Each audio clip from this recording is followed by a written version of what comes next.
You're listening to a Skewed Orbit original podcast. Time, weather, and always pass.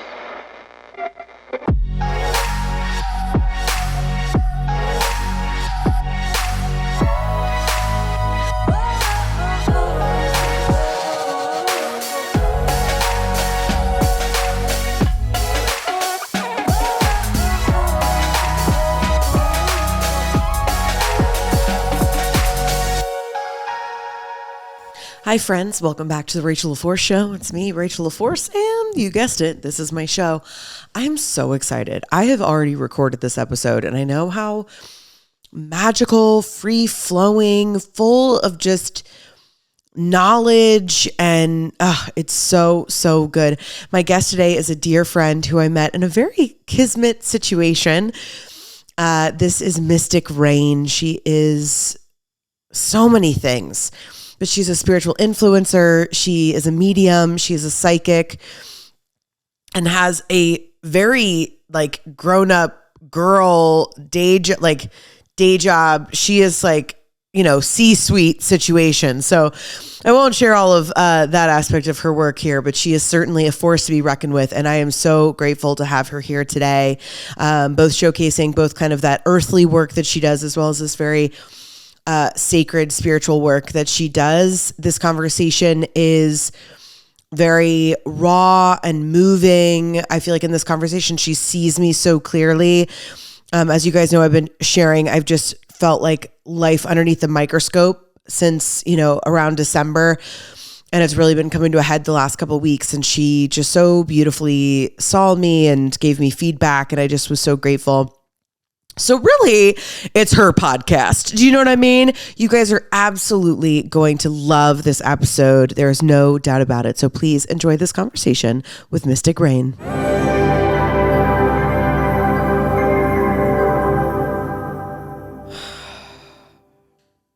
That's just me collecting myself in my day.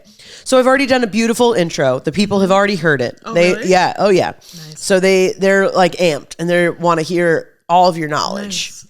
So, by the way, I have no idea what the intro is.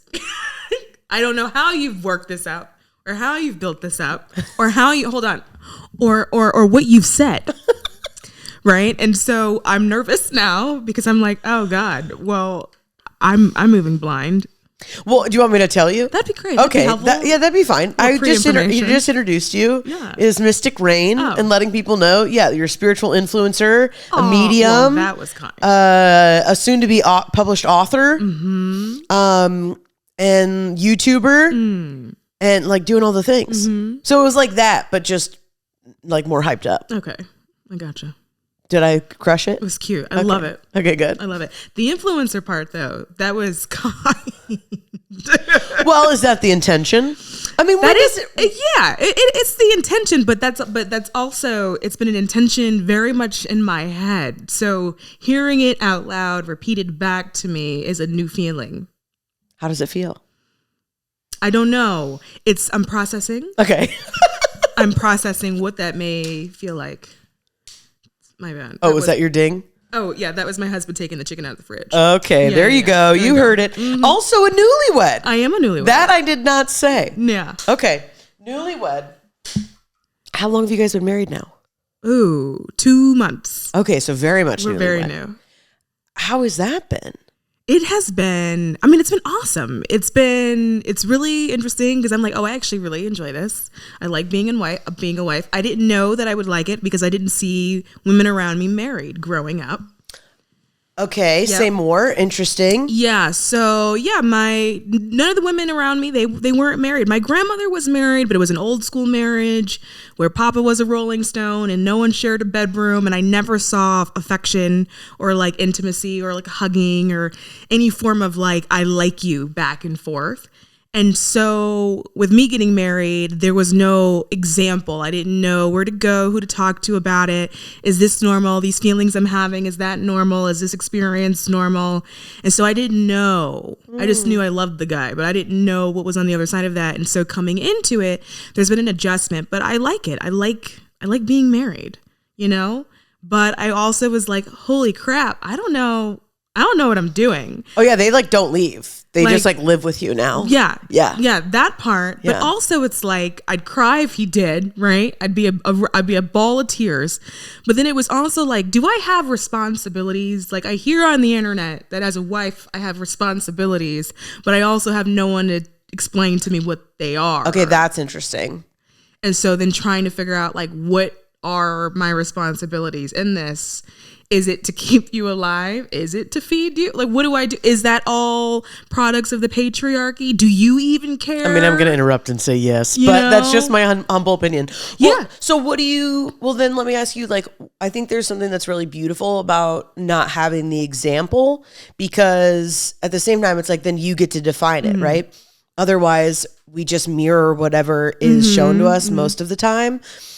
So what do you feel like being a wife is? For me, I'm realizing that it's just being what I was the whole time. And like what he liked the whole time. I think I walked into it with feeling pressure because he comes from a really traditional family where everyone is married and there are no divorces and no one is splitting up, and you get married and then you have kids and like there's a template and a rule book and everyone does it the same way. And you know, he grew up in a very loving household with two parents and they stayed together the whole time. So I think I projected that into the relationship, and then eventually he was just like, yeah, dinner would be nice, that'd be cool every once in a while, but like this emotional meltdown you're having about whether or not you're good at this, like this isn't necessary. Aww. And I was like, oh, okay, like thanks for that, because I needed that. Yeah. I needed that. I don't know what I thought I needed to do. I don't know how many meals I thought I needed to prepare or what they were supposed to taste like. I just felt like there was something that I was missing, and I didn't know who to ask about, like, is this right? You know, it took him going like, no, like just chill and like be you. Like that was the one that I met, like just do that. And I like that. And so, yeah. I love that so much. I have so many thoughts and feels, because I also feel like my parents had a very healthy relationship. I mean, the older I got, I was like, you guys are pretty good actors. But not that there was any contention, but I think there was a lot of love that was still there, but they just couldn't make it work. So I'm sure that was complicated for them. But they always, like, my joke is always that I didn't realize I had divorced parents until I was 18. Because then I left and then they were like, okay, well, we actually have our own lives. And I was like, wait a minute, what? We're not all a family?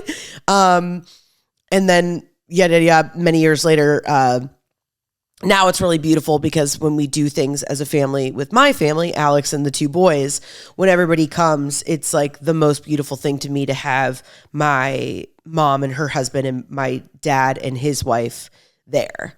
Because I always say that I feel like a superhuman when both of my parents and I are in the same room, because it basically has never happened my whole life. In moments here and there, right?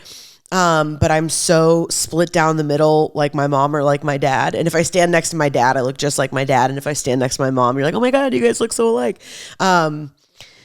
So similarly, I feel like I didn't know what a family unit was because I'm an only child. So now starting a family and having my own family, there was a lot of that projection for me of like, well, what is this supposed to look like? Or what are we supposed to do? And how is it supposed to be?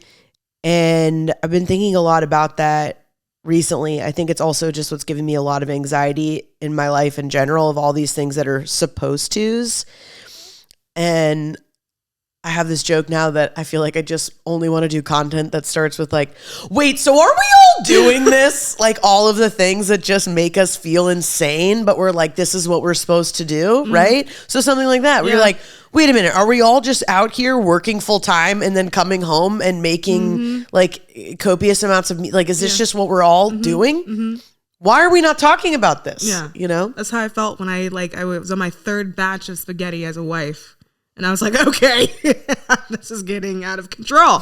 Like, you know, he went through his own thing in terms of like his adjustment, because like he now has an American wife. And so he went to this place of like immediately trying to get rid of like his Korean expectations on what a wife would do. Oh, interesting. But didn't share that with me. And I think I went through a period of trying to figure out what would a Korean wife do. And so there was this weird thing that's happening where I was like, wait, no, what do you? And he was like, what do you do? And it was like this weird Spider-Man meme, everyone pointing at each other kind of thing. And then, and he was like, no, but I don't want that. Like, you know, and I had to be like, oh, okay. But yeah, it was weird. But you know, we're finding our groove. I feel like it's all weird. I don't know. Like the more awake I am, the more I'm just like, I just think it's so weird that we're all just doing. Because we're doing nothing that we came here to do. Ooh, say more. Like, not like this isn't, there is no spiritual backing for a 9-to-5 job. There's no spiritual reasoning for a 9-to-5 job. There is no like working to like to buy grapes. Like what that wasn't the plan. You know what I mean? Like, so I think so many people are in this sort of rat race and everyone's feeling really confused about it. Like, where's the meaning? Where's the purpose? Well, there isn't a purpose in whatever it is that you're doing. Now you can find a purpose in it because everything is internal and the reality is coming from inward. But like looking for the inherent purpose in anything outside of you in the 9-to-5, you're having a hard time finding it because that wasn't the original plan. Now, your soul's plan may be to discover who you are within that journey, to discover bits and pieces of you within that journey. How do you respond? How do you act? What feeds your soul? Different things like that. And a 9-to-5 may help facilitate that process. But the 9-to-5 itself, it was never really a part of the plan. And that's how I feel about everything. Thank you so much for coming. But I do. That's how I like. There is this part of me as like a spiritual teacher, I think, or just spiritual being that I want to run around yelling that at people, like just going through office buildings being like, none of this matters. Yeah. But there is a part where it's like people can only take on so much. Like, and I think especially when people are feeling that rat race, they're feeling like life doesn't matter. They're feeling like so much of, I think, even depression and anxiety and all of these things come from, well, I'm in pursuit of something with everything I have for something that doesn't actually mean anything. And it's like, how can we stop? Like, I was thinking about that this morning. I'm like, man, the phase of life I'm in right now, I feel like I got on a roller coaster and I was like, oh, cool. I thought we were going to go for a couple loop-de-loops. And they're like, nah, motherfucker, you're on this thing for like 3.5 years. And I'm like, wait a minute. I didn't know that was the deal. A couple of loop-de-loops. Yeah. Like, I'm like, this was not what this is not what I signed up for. And I think it's just so important to have those touch points that make you feel mindful. And like, as I always say, where I'm like, you know, the most spiritual path in this iteration, I think, of the reality that like you and I can both agree, this is reality, right? Is that there are the human aspects, as I define them, the earthly politics of things that like, yeah, we have to do. So yeah, you got to work, you have to pay rent. You can choose to live off the grid, but you know what I mean? Most of us are probably not going to do that. And most of us are probably not going to homestead and, you know, all of these things. So it's like, how can we integrate in what I think is like the most beautiful experience when I feel like I am in, how do I want to say this? Like when I become aware that I'm in the video game so that I'm actually playing, meaning like I understand even in a video game, like you have to get like coins and you have to like, there's things that you have to do to be able to move on, right? Within the game. And so it's like, that feels very similar in this life too. But it's like, anytime I get too in it and then it's like, nah, dude, like this is just, how can you play? I think that part of playing is recognizing that you do have a choice to be on a homestead and recognizing that like maybe it's not your thing and that's totally okay. But then recognizing that you chose not to do it rather than going, I have to do this thing and go to work because you don't have to. And I think there's like this understanding about like, well, this is my only option, where like maybe for you in that moment, it may feel like the easiest option or the most comfortable option. Because if you were to do a homestead type of thing, you would have to redo your entire life. So you may think you would have to do, but there is no guarantee that that's actually the case. It's what you are creating in your own reality. It may actually be really easy. We don't know. I don't know. I've never actually tried to do that, but it's still a choice. So things like rent, it's still a choice. You don't actually have to do that. For whatever reason, we just feel like it's the most comfortable thing or the easiest thing. But is it the most comfortable and easiest thing if we know that there's a choice where we don't have to pay it? Like, you know what I mean? So I think first recognizing that you have a choice, and then that's when you're playing, because then you chose what level you want to play on. But you have to first recognize that you chose the level. I think a lot of people go, oh, I want to participate in life, not realizing that the act of wanting to is the participation itself. But if we keep doing this thing, I think where a lot of people do is this constant, like, always disempowering, always saying, well, I don't have the ability. I don't have the resources. I can't do this. I can't do that. I don't know this. I don't know that. People are regularly in this state of just disempowerment, not realizing or understanding that the empowerment comes from self. And if you are constantly putting yourself aside and downplaying what you already spiritually know to be true, but as you do have a choice, then you're always going to be in like that perpetual cycle. And I always say to people, like, I have a muggle job, but that's my choice. And I very much recognize that I choose to do that because I like the resources I get from that. But I also realize that that doesn't have to be my only thing. And then for me, it's very much a situation of it's just resources. I look at it as a form of resources. It's not my life. It's not my meaning. It's not my, like, it doesn't define what I am or who I am or what I do. What it does help is get resources and money. It strengthens skills that I use for other things that are actually more important for me in my life. And it has a purpose for me because I've designated it a purpose. However, it is not my only option. And I think if people realize it's not the only option, I think people will probably get a lot farther. It just may feel like your easiest option at that time. Well, I think a lot of it comes down to, and I'm projecting on everyone who's listening, people don't want to be uncomfortable. Yeah. I mean, that's the thing right now that I have to remember. It's like, my life right now is not bad. My parents are healthy. I'm healthy. My kids are healthy. Like, it's great. That's more than anybody could ask for. But it's hard. Mm-hmm. It's really hard. It's being dialed in nonstop, pushing the boulder up the hill. We've talked about this, offline, where it's like trusting that the visions that I've been given of what I'm supposed to be building, like there's something on the other side of this effing boulder that I'm pushing up the hill, right?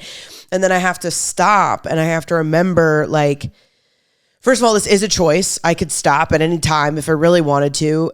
And also that it's just that this is uncomfortable. Mm-hmm. It's uncomfortable to be in so many unknowns at once. Mm-hmm.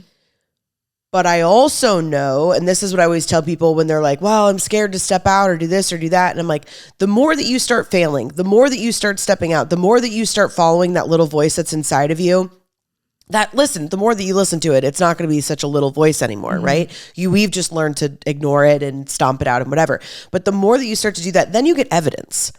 You get evidence that when you follow it, that it works out. Mm-hmm. Even if it doesn't work out, we talked about this earlier offline too, of like, even when it doesn't work out the way that like we would have liked it to, we're like, didn't want to go on that ride, but that it always works out. Mm-hmm. And so at least once we begin to step out, then we have that evidence.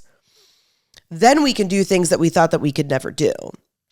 And that's really the place that I'm at personally right now, where it's like, I feel like these next few big steps are so big, and they are so big, but it's like, well, you've also been preparing for them for a while to be able to do them, right? That's something I think with our spiritual recognition of choice, that the more we make choices in service of ourselves, like our physical body begins to be able to like handle that uncomfortableness. Mm-hmm.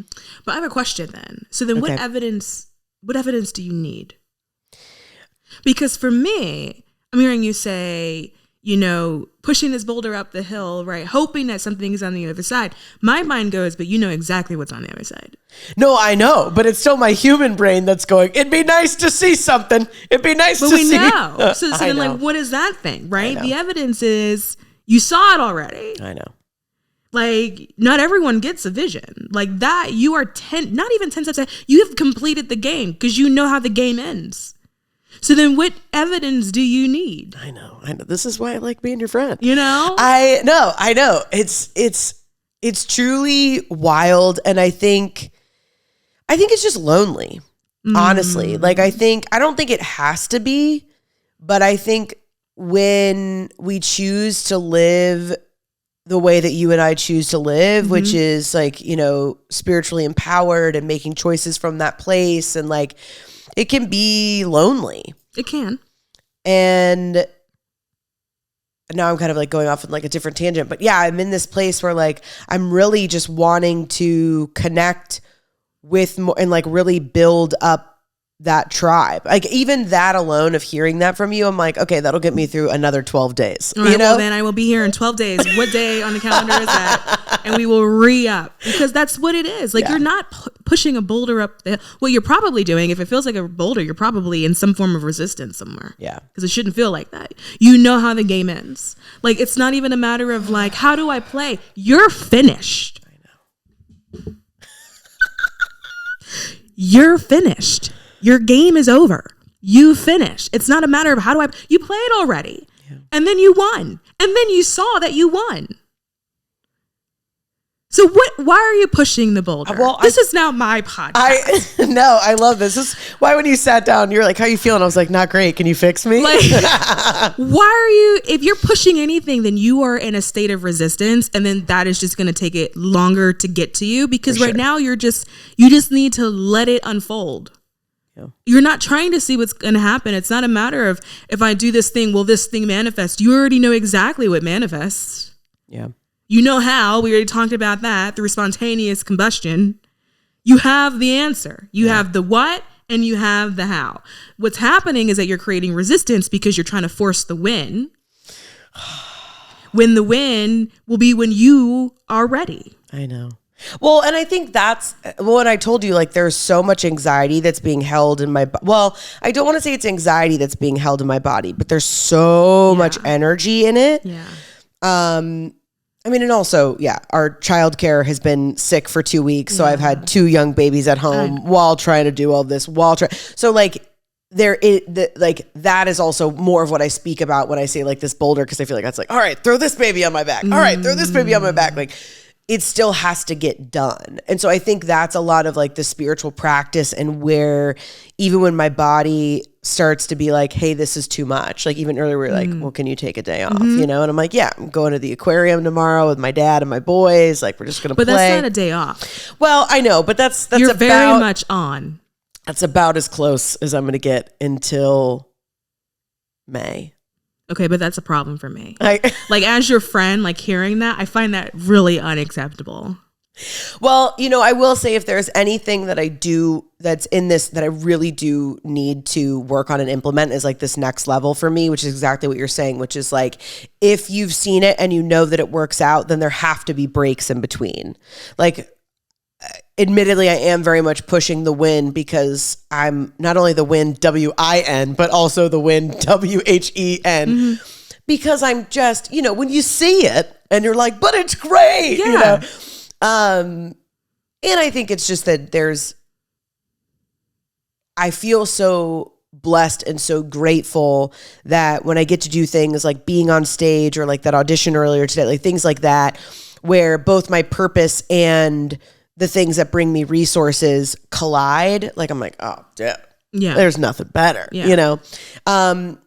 and when we talk about choice, it's like, we chose to move from LA to Atlanta. We chose to keep our kids home with us so that we could have those touch points and really watch them grow when they're really little. And, we've chosen all of these things. And that's the other part of that, like, relax back down, relax back down, relax back down. But I also feel like I'm the spiritual head of my household. And maybe I need to like set that crown down from time to time, because I think I feel a lot of, this is now just a therapy session. I hope everybody knows, but I feel a lot. She just raised her eyebrows. Oh, I wish you guys could see. She was like, we're in it now. But I think I do share this because I think this is probably true for a lot of people listening, where it's like, I do feel the sense of responsibility. Again, this is that boulder that I talk about, where it's like, if I continue to have blind faith, if I continue to know what the vision is, then... But it's not blind faith. What You're is not it? blind. Oh, interesting. You very much can see it. You're not blind at all. You can see it. But see, this is why, A, we should hang out more, and B, that it's hard. It's really hard to find. Oh, let me not say that. I have not had a lot of experience of finding and retaining like relationships and friends with people like yourself. I've had a lot of people kind of like come in and then they're like, and we're out. And so there's been a lot of like quick fire lessons. I feel like that a lot of people have come in to share with me, but also because now we're just being super vulnerable. Why not? There's also a part of me now that gets like a little nervous when I meet somebody that I feel very spiritually attracted to, because then I'm like, oh, motherfucker, is this just another lesson and then this person's going to leave again? Because a lot of the people who have come in and I've had that like almost a tractor beam, and not in a negative way, because I think we can do that sometimes with, people that trigger old parts of ourselves, but where I'm really like, oh my gosh, I'm so excited to meet this person or be in their presence or whatever. And I feel super connected to them. A lot of times, at least in the last 2 years, on the other side of that is like, okay, thanks for coming. Like, not officially. They're not like, hey, I'm leaving or I'm not going to be your friend anymore or anything like that. But that's been the pattern. And so I think that's something that I'm really missing, because I do get to spend a lot of time with myself. Like, even though I'm not taking full day breaks, which I need to, especially as it starts to get nicer, and go just sit in the park all day by myself. That's just what I need to do. It's nothing that makes me feel better. You know what I realized the other day? What do you realize? And then we're going to come back to you. Okay. But this has been great being on your podcast. Thank you so much for having me. That the word forest is literally broken down into forest. And I was like, oh, that's why I love being amongst the trees. Because it literally, it's in the word, at least in the English translation. But, But I also think too, with like your situation, like rest, I feel like is woven in there. Yeah. You were given the end result. You were also given the instructions, which from my understanding, you've completed or nearly completed.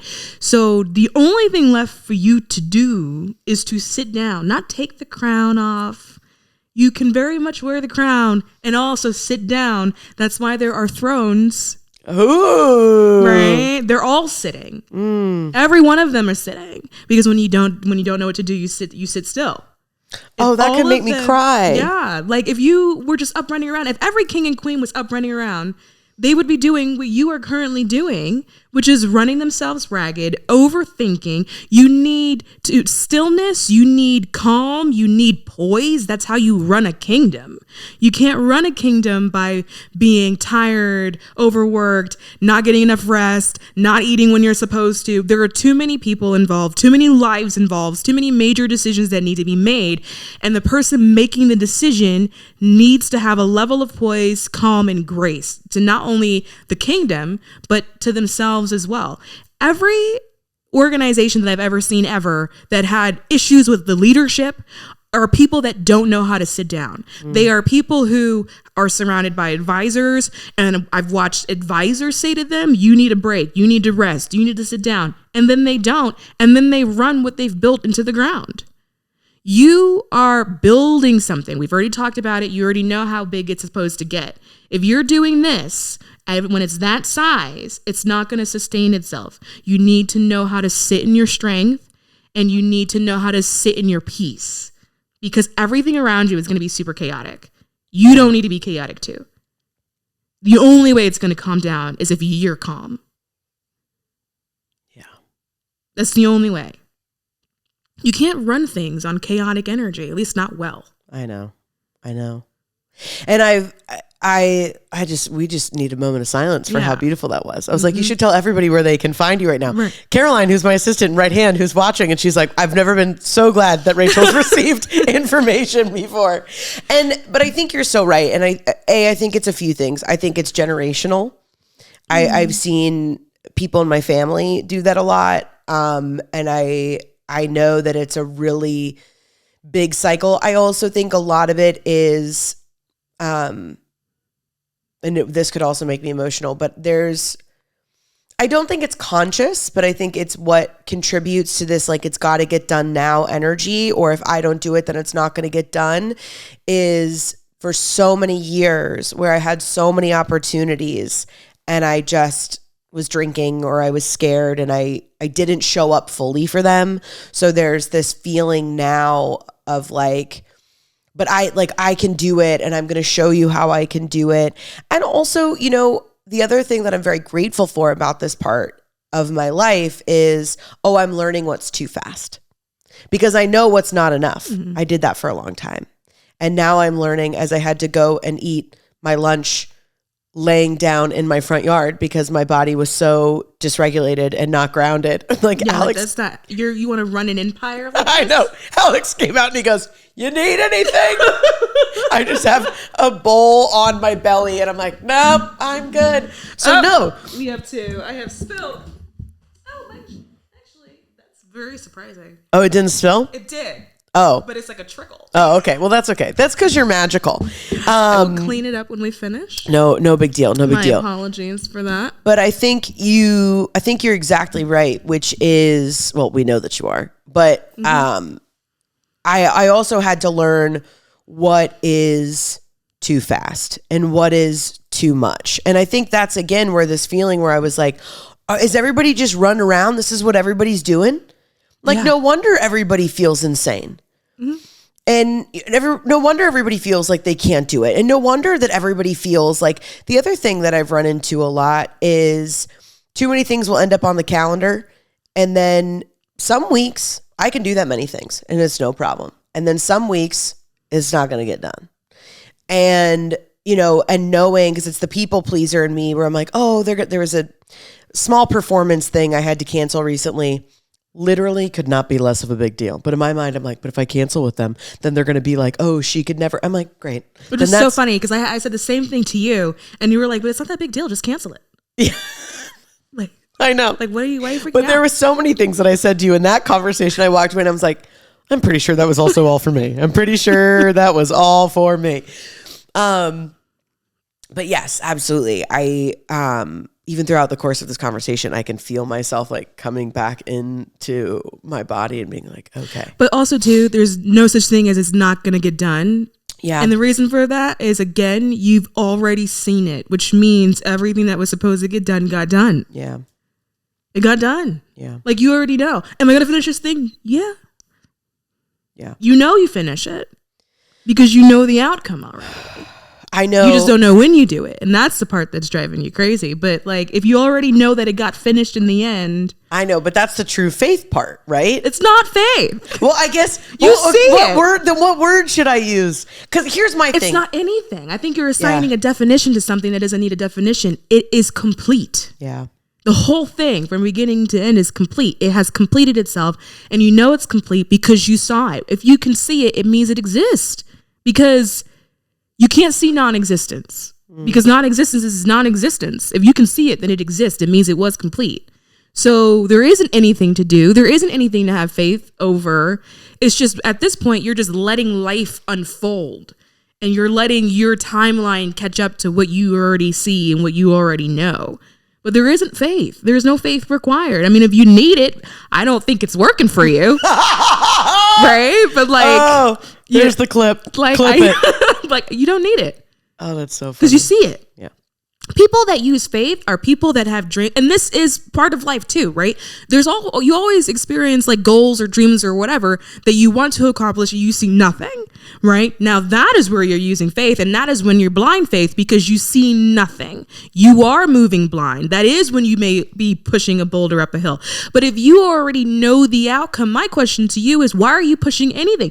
You should be in your for rest, with a cute little ice cream cone, bird watching, because you already know how it ends. There is no, well, how do I play the game? You played it, and then, spoiler alert, you beat it, and you won. You already played the game. So you're trying to replay a game that you already beat, and then you're pulling your hair out because you feel like, I don't remember the rules. Well, why do you need to? You won already. Yeah. Do people pay you thousands of dollars for this or what? They should. They should. No, I think you're absolutely right. And I'm very, very grateful for your honesty, for your insight, for all that. I'm very, very grateful for that. And I think that, especially yesterday when I was eating lunch laying down in my front yard, was where, and in my mind, I was like, oh, this is Did he get a video? Because that is a clip. But I did tell Caroline that I took a video the other day when I was having a panic attack. Because I was like, just people have to see this. Hold on. I'm processing. He left you there? He just was like, oh. Because he's also just at his brink. Like, he's also just like, I don't know, man. If that's what you need for yourself right now, that's all good. I've got... He was like, my wife is currently in the yard. I know somebody in my... I won't say her name, because she may not appreciate it. But, when that happened to her, she ended up having to go away to a facility. And I know I'm saying this laughing, but she was at such the brink that she didn't fix it, that she would just lay down and then get back up and then go back to work, that she ended up in a facility. Yeah. So, I would like that doesn't happen to you. Yeah, no, I don't think I'm headed to a facility anytime soon. Friend, that story doesn't sound good. Well, yeah, I mean, it's concerning. It really is concerning that it's gotten you, especially for me, it's wild for my mind to even process that, because my mind is like, but you know where you're going. For sure. But again, keep in mind, I have 2 kids under 2. Is it the kids? That no, it's not that. But again, I think it's this perfect storm of 2 kids under 2. They both have been really sick. They have. The last 2 weeks. Then at the exact same time, I haven't had childcare for 2 weeks. So you're overwhelmed. You're just overwhelmed. Well, yeah, because Alex and I have to pass them back and forth. I had the audition I can't talk about because I signed multiple NDAs, but I had that big audition this morning, so that had to get done. So there are things. I think it's finding this balance between, like I said, it was like, this is what's too much. Now being able to find. Do you know what I mean? Okay, I gotcha. Because I wasn't doing, not that I wasn't doing anything when I was still drinking, but I was not going to get to where I wanted to be because I was muting everything. And then I went through the process of healing and figuring, I'm never healed. Okay. But relax, keep going with me. Of healing and working through that, working on my self-empowerment, my worth, et cetera. And then all of these visions started to come in, right? Because I was ready to receive them. So now we're at this precipice where it's like, okay, the next few big things are really big things. They're buying a building. It's getting huge. A very large sum of money from a bank that hopefully I'll make that money back and I can pay them back, right? There are these really big things that I know, because again, I've seen it. It is all of those things. But when all of those things are kind of happening all at the same time, and they are these unknowns, it's just a lot to process at once while also, kind of working full time. So I will say again, where it's like, I do get that rest. I make sure I come down here, I stretch, I rest in the morning. I do all, my meditations and things like that.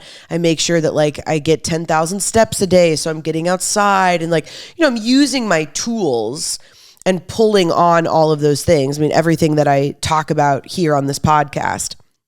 And so I think that's why, although my body is, I'm also learning how to actually read my body. Meaning my body, it's not here to go, I'm anxious. That's not why. It's here to go, here's why. Here's this. Pay attention that when you do too much of this, my body responds. So it's starting to realize my body actually communicates with me.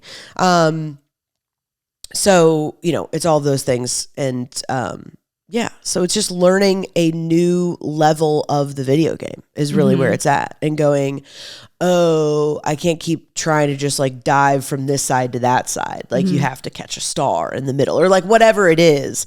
But, I'm in this new level of the video game and it feels really fun and it feels really good, but all of the tools that I've had have gotten me to this place, and now it's time to develop even deeper knowing, which I think is why it feels so profound when you were like, queens have a throne for a reason.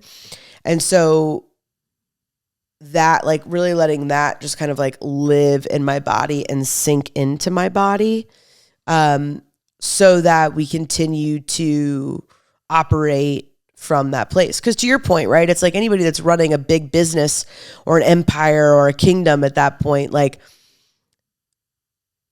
you are still moving multiple pieces at any given time. But if you can do it all from like your energy is in one place, then you're able to do it. So for me, it's just learning that balance is really where I'm at.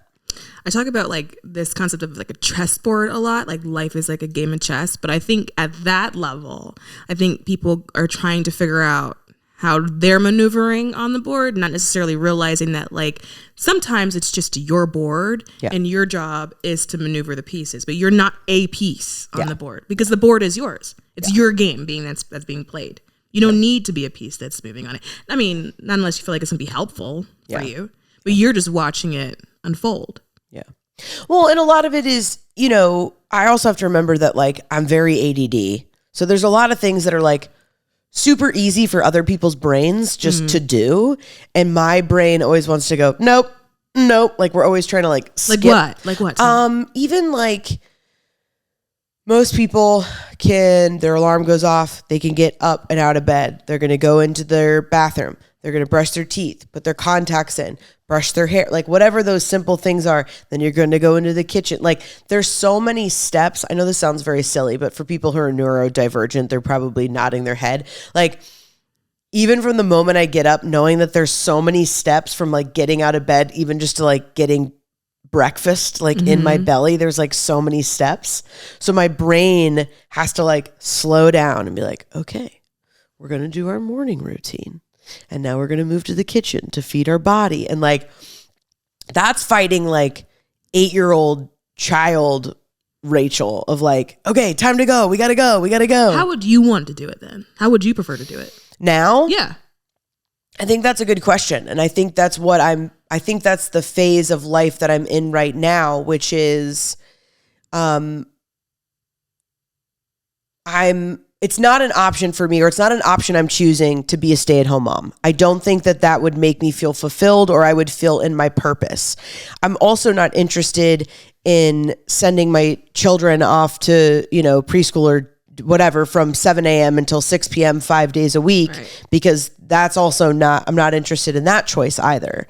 So it's finding what are these balances, but we've also come to the place where like, well, having them home all of the time, like this is no longer working. This is not sustainable for me or for them. Right. So I just share that of like, that's even just because I think we'll get more in the weeds of like, how do I brush my teeth or this or that? No, I asked because I don't do any of that. I don't follow that sort of. Okay. Well, routine. When I didn't have kids, I was the same. When I didn't have kids, there's so many of these things that I'm talking about that were not at all an issue. Because here's the thing. If I don't take care of myself before my kids are up, then that's it. The day it starts. Because you start with, mommy, it's the most beautiful way to start your day for sure. But I'm very cognizant now of, if I don't center myself, that's why I've got to get up at 5:30, 6 o'clock. I come down here, I stretch, I, do my Palo Santo. I do like whatever it is that I need. I've got my sound bowl up there. Whatever it is that I need, those attunements have to happen for myself before 7:30 when my kids wake up. Because then otherwise it's 3 p.m. I haven't showered. I've had hard-boiled eggs and a banana. Caroline and I are on Zoom. We're going, and that's what's not sustainable anymore. So I think it's being aware of like what the chess pieces are now and being like, what is the most ideal way to play this game? And then how can we account for most of life is not ideal, right? Especially when you have kids, because then you're, if they get sick, like they're sick now, and then our childcare was sick, like there's just a lot of things that like you're gonna have to, again, throw on your back and keep going, right? That's just kind of the soldier on, like, all right, this is what it is today. So like, we're going to keep moving, and not meaning that has to be hard, but I think there definitely has to be that sense of acceptance. And that's a lot of what I teach with manifestation, following your vision, and all of those things, because I think there's so much beauty and play in our choices and in that spiritual path that you and I speak about. And I think what gets people off of their path a lot of the time is when they experience hardship or uncomfortability, like what I've experienced the last couple of weeks, and experienced this winter, right? I lost 2 grandparents 3 weeks apart, and very grateful to be able to celebrate their lives, but a lot of disruption of going up and back and doing that with 2 little kids. Like, it just was a lot to do in a small period of time. So again, I have enough tools now where I wasn't like, oh, I'm going to go out, I'm going to drink, or I'm going to, do any of these other things that aren't in service of myself. I'm going to accept, this is hard. This is not the most comfortable time in my life. What tools do we have? What can we do so that we can keep going forward? I don't know how I got there from brushing our teeth. I don't know how we got there either. Wait, but tell me about your morning. My morning is however I want it to be. And so there is no structure, and it changes every day. Okay. There's no order either. And, there are times when I am in the kitchen brushing my teeth while actively making coffee. People would say that those 2 things don't go together. Are you going to drink the coffee? The answer to that is yes. I will also do that. And so I just do whatever works for me at that time. Yeah. Because if it doesn't, then I'm going to be on a floor somewhere in the closet crying. And so I realize it has to work for me. Or eating a bowl of food in your front yard. Or not that. I do have neighbors and a very active HOA. And so no, right? But I will say there would be tears. Sure. Yeah. It just doesn't work for me to have to do it that way. And so, and I also don't really understand the order of it. Now I do understand, like, when you have kids, the need for a routine. Yeah. That makes sense to me. But like me personally, no. Yeah. Sometimes I'll have half an outfit on. One half of the body is still in pajamas. The other half is fully dressed, ready to go for the day. Now, will I get fully dressed? Will the other half be ready at some point? Yeah. Yes. Can I tell you when that will occur? No. Yeah. But I've also become really okay with that. Yeah. And I also think too, working from home has lended the privilege to be able to do that, because then I can do it in a way that works for me. Yeah. Sometimes it's like I'll eat half a piece of toast, and then come back at 1 and be like, oh, my toast. And then I do that too, but it's just because my kids distract me. But I'm happy to know I'm not the only one. No distractions, just feeling, man, vibes. Yeah. Just vibing over here. But I think that's the thing that I've really learned about rhythms or routine versus flow is that's also a rhythm and flow. Meaning, like, there are some times where things are super structured in my life because they need to be, versus sometimes where it's like, all right, we're going to kind of do this, we're going to do that. And my work is like that. It's sometimes where, all right, we're flowing along with something else, and then we'll get an opportunity, and it's like, all right, great. So, same thing, resources. We're going to go where the money goes. You want to pay us to do this thing? Great. We'll take this job we're not really stoked on, but whatever. We'll do a great job, and we'll make it, good paycheck. So I've really had to find that, because I think, again, the ADD little kid in me is like, well, I want this consistent routine, but my life doesn't lend itself to that. It's like my husband and I work from home. And, it's us and a couple of employees, and that's it. And we just kind of, I have to be in that flow state of knowing what is it that I need to do. And I think similarly, even with like my morning routine, sometimes it's, oh, I would rather sleep in for an hour and a half. Like, that's what I need this morning, is an extra hour and a half of sleep versus getting up and coming down here and, doing breath work or whatever else it is. Sometimes I'll say to myself, okay, so what dies? And the answer typically is nothing. Yeah. What's on fire? Nothing, really. Now, does something feel urgent, and is my mind trying to trick me into making me feel like it's the end of the world? Probably. But who is currently on a stretcher? Is there a paramedic outside? Is there a real emergency here? Do we need to call a doctor? And usually the answer to all of that is no. And then what I realize, once I get to a no, then I go, all right, 5 more minutes. And then that's when I roll back over and I go back to sleep. Because at that point, why? You know, this whole hustle and bustle thing that we've got going on, personally, I also don't think that wasn't spiritual either. Yeah. We're the only animal in the animal kingdom that will work ourselves into the grave. The only one. Yet you have chihuahuas living their best life, manifesting like it's nobody's business, first class, because they manifested the most beautiful owner handler that they could have ever manifested. They go everywhere. They're always full because they have not only their kibble, but they also have the best of the best food. And they do nothing but nap all day.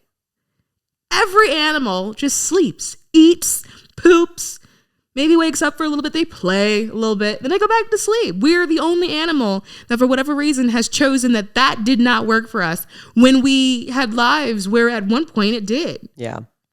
It worked very well. Well, and I think even with what you're sharing, that's something that I'm really integrating, again, going back to like, you know, being the queen and building this, or living my way into the vision, I suppose. Letting it unfold. Which is, it is difficult to be able to do it my way. Meaning it can, but there's still a lot of people that are stuck in old paradigms of ways that things are done, or like, especially within, you know, everything I'm doing is within entertainment and Hollywood. And, you know, the goal is to have so much money from other projects that like, I don't need that route. So I can show you how it can be done. Right. Like, it was Spanx, and she was the CEO that was a female and gave everybody like a $10,000 bonus, and she still made like millions of dollars. And it was like, yeah, everybody can be happy. Okay. And so again, it was showing like, yeah, there are other ways that we can do this. There are other ways that this can be done. And I feel like not only do I want to be able to do that for myself, but I want to be able to show that to my kids. And I want to be able to show that to many other creators, where it's like, you don't have to do it the way that they said that you have to do it, because that's why you're feeling frustrated. That's why you're feeling like you're not picked. That's why and ultimately none of us are creating art because we want to be picked. Yeah. You know, at the heart of it, yeah. I don't think that's why anybody creates, because they want to be picked. They create because that's the way they see the world. Wow. Well, you know, I hate to say that this is the best episode we've ever done, but, you know, I'll tell you what, it's probably one of the ones I've enjoyed the most. I'll tell you that. I had so many other things I wanted to talk to you about. Did I just derail it? No, it was great. This was free therapy for me. You know what I mean? This was great. No, but I think it's just interesting. I did want to touch on before we go, because I do think it's really important, because it's also a lot of the work that I do in the language that I use to be able to, no pun intended, demystify for people this idea of mysticism or spirituality, psychics, mediumship, all of these things, because everybody feels as though it's other. And I don't think that at all. I think it's very much the thing. We've created this life for ourselves where it is other. But it's very much here and around us all the time. So I was just curious if you had a bone to pick on that, as somebody who does this work, how do you feel like what the work really is versus how people view it or talk about the work? Yeah, well, I think the difference is kind of annoying for me, but I also feel like there are people who do the work who also carry that too, right? Like the pop culture type of idea about what this is versus, you know, let me back up. There's a difference between like someone that's like a psychic or a mystic or a medium, and like that's all they do, versus someone that is like a healer and their intent is to heal and bring understanding and clarity to the world. It's intention that's very different. And unfortunately, the majority of people are not moving with that intention. So there's an aspect to it where you do have like psychics and mediums who are legit, but they don't have that intention. And so I find that area to be kind of predatory. But then there's also this whole other like group who are none of the things. They're just out here regular, can't see anything at all, and they're making a whole lot of money. And I think that is what the media is actually biting on. And it's unfortunate because the people that are actually doing the work, leading with that intention, which by the way requires a lot of experience. It's hard. You can't heal or facilitate healing without first having to have gone through it by yourself. And if you are working with people who are going through it, and I work with people that are going through it, the only way that I would have an ability to relate to those people is because I went through it myself. Yep. Because I went through something that mirrored what they're actually experiencing. And so I have an ability to empathize and to speak to that. But that requires an immense amount of work myself, hardship, the revealing of personal trauma, reliving trauma in order to figure out where it actually came from, learning and understanding patience with myself but other people, grace with myself but other people, and being able to empathize, not necessarily agree with people, not share the same opinion, not think everyone is great, but there's an aspect of it that requires you to understand humanity, and humanity is very complex, at times flawed. It can be, right? At least that's how my human brain interprets it, right? Like from the spiritual perspective, everyone goes, we're not flawed, you know? Right. But our choices are. Yeah, they definitely can be. But it's still being able to still understand that. Yeah. Because when you are working with people tell you stories. Yeah. And they recognize that sometimes they've made those choices that weren't the best. You know, and to be in a space where you can still hold space for that and that's clear of judgment, that takes an immense amount of work. And it's not just flinging cards out, making a whole lot of money. However, the ones that are doing that, flinging cards, do make a lot of money. And then there's that movie that's coming out called Tarot. Did you see the trailer for that? No. It is this. It's nothing but like ghouls and goblins and a haunted house, and every card is haunted, and you're calling upon some entity. It's crazy. Okay, yeah. So now I'm pissed, and I haven't even seen it. Yeah. Here's the reason why all of that irritates me, and even like just the idea of like witches or ghouls or this or big or bad. Or, like, here's the thing: is the most human experience is typically collective, meaning, and I say this all the time, that our most unique experiences are hidden in the specificities of our lives, right? Like so many people that we could connect with that we would have no idea if we were actually honest about the shit that's going on in our life, the things that we're experiencing, and or maybe I was right the first time, choosing to experience. And that's the thing I think that I get the most frustrated about with whether it's like healing or spirituality or any of these modalities, which is like, the truth is actually the most basic and boring thing. Like it should not feel so radical.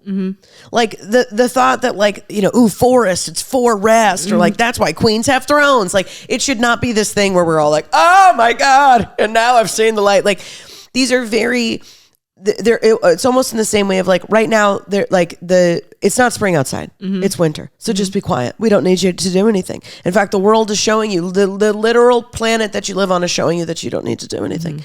And so our ability to overcomplicate life, I think, is actually the antithesis of spirituality. And so the people who sell it to you that, and I know sometimes people are always like, why do you always like make fun of, you know, like spiritual white women? And it's like, well, because for some reason that sector of people that are doing this work, in my opinion, are a lot of what it's like these retreats and like kiwi smoothies. And I'm like, if you think that's what a dark night of soul is, like just hit me over the head with a hammer. Okay. That's not what it is. And so I think that's also, and whatever, they're on their own journeys of like trying to find themselves or whatever. But the point is where it's like when that, we like things that are pretty, so it makes sense that, you know, this beautiful woman or whatever would have all these followers, but it's like, then we're just doing that same thing, which is we're not actually heeding the call. We're not really hearing. We're not really listening. And because again, it goes back to that thing of we don't want to be uncomfortable. So I also think it's not everyone's job to. I think if the amount of responsibility it would require to heed the call, my God, the amount of people don't want to do that much work. I think that like even when it comes to like, you know, the retreat baddies, you know what I mean? And I can easily look at them and be like, oh my God, they're making all this money and here I am over here doing work, you know.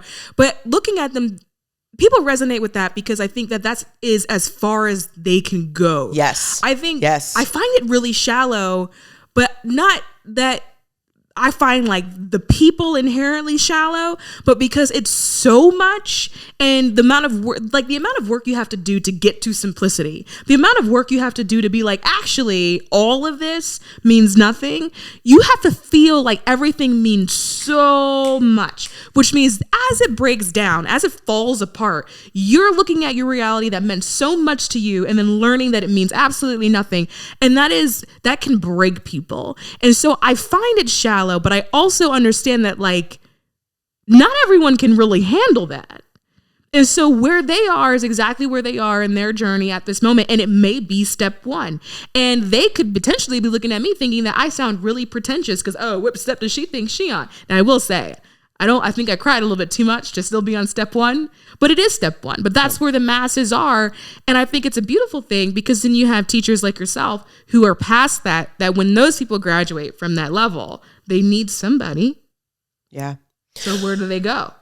Well, I don't know. And I'm trying to find those people, but it's far and few between. And They'll again, find you. And it's not being like, because I've really done the work. So follow me, right? Like that's not where I just do the same thing. I'm step and so you can come to my retreat. That's not what I mean to say, but I think you're so right. And that just felt so true to me where it's like, that's as far as most people can go. Mm-hmm. And a lifetime too, even. And I need to have a little bit more compassion for that because I think it's also the comedian in me. I mean, it's the comedic lens for me to be like, oh, that's what we're doing, but I think the very high spiritual part of me is also going, yeah, of course. Of course, you're going to think that you're really healing something because you cried a little bit about your parents' divorce when you were surrounded by, like the most beautiful things in Hawaii for a week. Oh my God, see, now this is the show. Okay, so the part where people start to hate us. This is it. Yeah. This is the content. This is the content. Because I was thinking, like, honestly, to really get to a point where you're really doing healing, there has to be pain. Yes, you have to feel it, and it's unfortunate because people go, well, how do you wake up, and you have to feel pain? It's because that's when you discover compassion. You can't develop compassion without first understanding truly what it means to hurt, and sympathizing is one thing. You may understand it in theory and you may get the concept, but to feel it yourself as a human, to feel your humanity feeling like it's being taken from you, feeling it getting stretched, feeling it like, oh my God, this can end tomorrow, feeling like maybe you don't want to continue tomorrow, to actually explore the depths of your own humanity is truly what helps you understand somebody else and their experience and their own humanity. Going to the beach for a retreat and like making Zen gardens is not going to be where you're going to get it. Now, I do think that it's necessary because the Zen garden will teach you stillness. It'll teach you the skills of meditation, which is what you need to be still. Like there are things that come out of that's important, but like that true aspect of humanity or spirituality is ugly. It is confusing when you're really in the throes of it. It is super painful. And it's not fun. And it's something that a lot of spiritual teachers, when they're really going through it, contemplate quitting, leaving altogether. They don't want to do it. They think they've gone crazy because they eat food laying down in their lawns. Yes, right? Because it is not running around in a flowy dress. Yes. Just drinking kombucha. 100%. I'm also like, it can be that. And also it is, I think that's the other thing where I'm like, when you're really doing this work, it's going to come back around. Mm-hmm. Like that's the place that I'm in right now, which is I'm like, there is this part of me where I'm not scared of what I'm feeling because I've been here before. Right. And it's like, I'm not, but it is more of that of like, I was in meditation this morning. It was like, and how much more can you let go? Can you let go even more? Just keep shedding, right? Mm-hmm. And it's the spiritual version of just keep swimming. And and so I think that people are like, oh, right, like I'm healed now. I did that work. And it is that of like, well, healing is linear. So however many times you want to keep going in, you can go in again and again and again.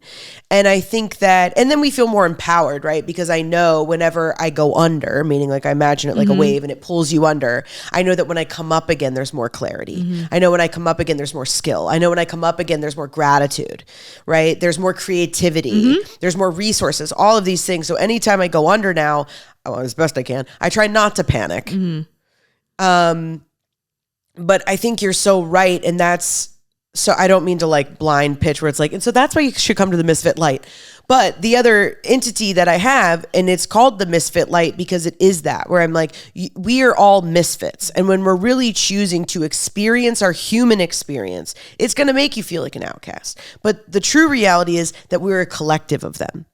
And that it's all of us in here together, and we've experienced different things, and we've experienced them for different reasons and at different times and all of these things.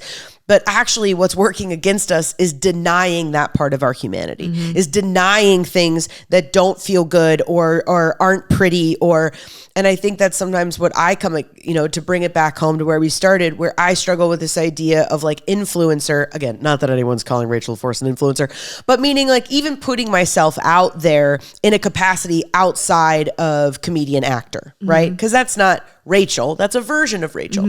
When I'm talking as a spiritual teacher, you're getting the most raw version of me. And, it's like even everything we talked about today, and like it's very vulnerable and very raw and very real of what I'm experiencing and what I'm going through right now.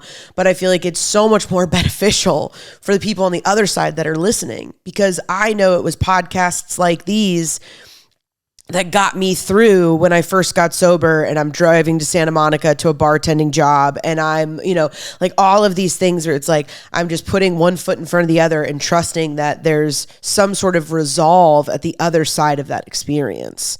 And that I think it is our job to share what is real about it, and then be like, and then great, if you want to go drink kiwi smoothies, in Tibet, like good on you. But and I love a smoothie. Like I had a smoothie last night. Actually, it was delicious. It had pineapple in it, and there was some strawberries and some bananas in it, and I think it was great. But I'm gonna tell you, it took a lot of tequila before I actually made it to that smoothie. Yeah, I'll never forget once when I was in the brink of mine and my woes, where I would leave for work during lunch, and then I would drive home and tropical smoothie. I would get a smoothie, drive home, put tequila in the smoothie, and then go back to work. And I'm like saying this, but this was years ago, so I'm hoping they just like let me off the hook or whatever. But I'll never forget being in an elevator and had a colleague say, "You're so pleasant when you come back from lunch. Like, what do you do?"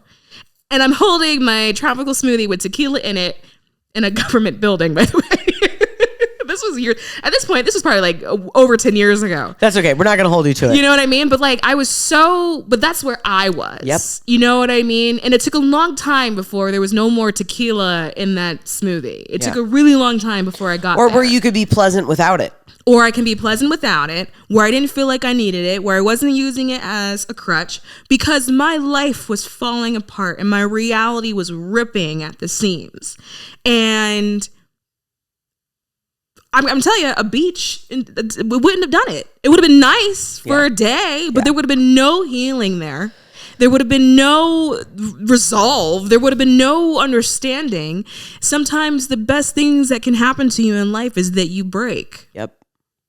That's it. The rock bottom. Yep. And people go, "Oh, this is the worst part of my life," but now you can stand up. Yep. And the issue is you weren't really standing up the first time. Yep. You weren't standing there with your shoulders back, squared, with your chin up, with your confidence, addressing the world as it should be addressed, as you fully and who you were. Sometimes it takes you being broken down at the seams, hitting rock bottom before you finally, can I curse? Sure. Say fuck it, and then you stand up, and then you are now who you are. It takes the bottom for you to meet yourself. And then prior to you meeting yourself, people go, "Oh, I feel like an outcast. Nobody really truly understands me. Nobody knows me for who I am." Well, do you know you? Do you understand you? Do you know why you do the things that you do or why you say the things that you say? You don't, because if someone has a critique, now you're over here feeling embarrassed, feeling hurt, feeling apologetic. And I will say with that those feelings still exist even when you know who you are. Yep. Like that's a whole nother part. I know, but I'm like, but that's the other thing I think that I'm also wanting to teach people who are already on the level, the people that are there, which is like when you share things that are real for you and then people are still like, not for me. Like, yeah, that's going to hurt. That hurts. But at least it hurts and people don't like you for who you actually are. Right. Like, so I think, again, this idea that we think that we can outrun or outlive or somehow negotiate to where life is always going to be comfortable and it's going to look a certain way, that's not playing the game. Yeah. That's not really being But you're in not it. comfortable now. But that's the thing. You know? So you want life to be comfortable, but you hate your life. Well, it's You don't like where you are. You're not comfortable now. You're upset about whatever relationship that you feel like you're in. You hate your job. You feel like your friends aren't really true friends. You hate the city that you live in. So you're not actually comfortable now. So you're doing all of these things to avoid getting uncomfortable, to change your life, to make the choice to play the game when you're not even comfortable now. Well, amen. And I tell people all the time, I'm like, choose your hard. I know a lot of y'all listen to the podcast pretty religiously and you're probably tired of hearing me say that, but I'm like, well, what was easier? What was easier when I was just like drinking all the time and drowning it out and living with somebody who I had no business living with and like kind of doing the work? It's like, okay, so maybe I have days where I got to go lay on the ground to be able to ground myself and eat my lunch because that's the coping tool that I have because things are hard right now. Great. At least things that are hard right now, you're doing them and you're doing them fully fucking awake. And you sit back up. It's like, well, that's true, because we had to move on with the day. Well, but not everyone will stand back up. No, I know. And I think that's the thing too, again, going back to that idea of evidence of like, the more that you do, the more that you shed away, the more that you sit there and go, is this the end of the world? Is this on fire? Is this like, you will realize that emergency, that anxiety is not real. And that's so much of even what this podcast is about, where I'm like, I think so much of our unease in our society, in modern society as we know it, is the dissonance between how we actually feel and how we're told that we all feel. So when you look around and every image shows like, well, if you drink this, then you're going to feel really good. And if you buy these jeans, then your butt's going to look really good. And if you do this, then so we're all out here just buying as much shit, having it delivered in less than 24 hours, thinking that's going to make us feel better. And then it doesn't make us feel better. So then we're just drinking all this stuff. And then now, I don't know how else for people to understand that. To your point, it's like, yeah, you have to fucking meet yourself and you have to sit with some of these things and you have to be okay for allowing that to unfold so that you can begin to look at society as like Dave and Buster's. It's like, oh, these are all just choices. Mm-hmm. And these are all, it's like, that may work again for some people where, I think about that a lot in spiritual spaces when we talk about food and eating and all this stuff. And I talk about this a lot of like, there's a very thin line between what actually is good for your body and what is us just calling diet culture something else and hiding it under a different lens and using different words where it's like, well, you're still just like under eating for this. Like we're just doing it all over again. And so I think we do that in all aspects of our society. And then that's why we all individually feel sick. So again, that's for me where the call to be like, are we all feeling this way? Here's how we're all feeling. Here's what's going on with everybody. Blanket statement, but I'm here to stand by it. You got to liberate yourself, man. You got to liberate it. Well, listen, we love you. We want you back on the podcast. We want to start our own podcast together. I'll tell you what, I have too many things. As we started this, I got to go and take a day off. So starting a new podcast is not going to happen anytime soon. Okay, Caroline watching this is not going to start anytime soon. But this has been so fun. So we got to do something more together. I'm in for it. This was really fun. Tell us where we can find you and leave us with any last looks, last thoughts. Yeah, you can find me at mystikrainn.com or Rainn the Mystic on Instagram. RainnTheMystic@gmail.com if you want to shoot me an email. Okay. And that's, That's it. That's all she wrote. And if you're into it, I'm into you. And that's kind of it. Oh, I love it. Put it on some merch and I'll wear it. All right. Well, thanks for coming. You're welcome.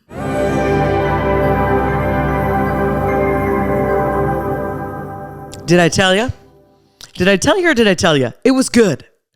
When we were done, I was like, sorry, I kind of wrapped us up. I was like, I realized that we could go for hours. So I may regularly have her on the podcast. Maybe we'll do some kind of like collective energy readings or something. Cause I think I just really vibe with her. I always have. It's fun. Her, kind of, gleefully, but very seriously kind of like ribbing me on like, It's not faith. You've seen it. You know it. The first time that I met her, she walked over to me and she was like, hey, you know you have fame sitting in your aura, right? And I was like, I'm sorry? She was like, it's just sitting right there. You know that, right? And I was like, I'm Rachel. She was like, hi. So she's definitely been a beautiful new friend of mine, and I'm just so grateful to be able to share her with my audience. So please go and follow her, find her YouTube page, get her book as it's released. So many amazing things. So you'll certainly be hearing more from her and about her on this podcast. As always, it's the Rachel LaForce Show. The best way is to let people know about the show. Please post, send it to a friend. I will not become the number one comedy and spirituality, cross charts by doing this alone. It is having you, if you find this podcast helpful, if you like it, please help out and let's build this together, shall we? So please let a friend know. You can also go to Spotify or Apple and leave me a review. That's so helpful. Give me 5 stars, leave a review. The more honest, the better. I love it so much. So thank you. As always, right now my books are open for the 90-minute Misfit Light Energy reading. So that will leave you with some clarity, some purpose, and some action steps to move forward and hopefully have you feeling lighter. You can go to rachellaforce.com to read more about what that energy reading really is. And then also you can sign up to do a creative consult with me. So that's something else. I also work with corporate companies and, all of the, so there's nothing too big or too small that I've not seen or done at this point. So I would absolutely love to be able to help you and bring that creative vision of yours materialize, help it come into the world. So you can check all of that out at rachellaforce.com. Also, if you're in the greater Atlanta area, I am taping a half-hour comedy special on March 23rd. Please grab your tickets. You can come out to that. Those tickets are available at allystage.com or at rachellaforce.com. All of the places you can go and check that out. I'm also going to be speaking at the Heart-Led Ceremonies that's happening in Kennesaw, Georgia.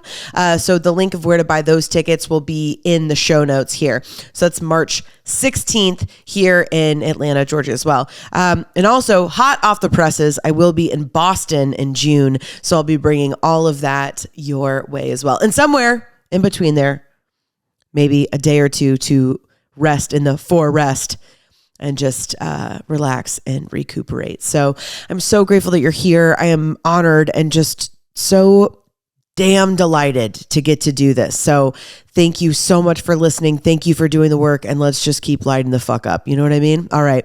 As always, tune out, tune in. Love you, mean it.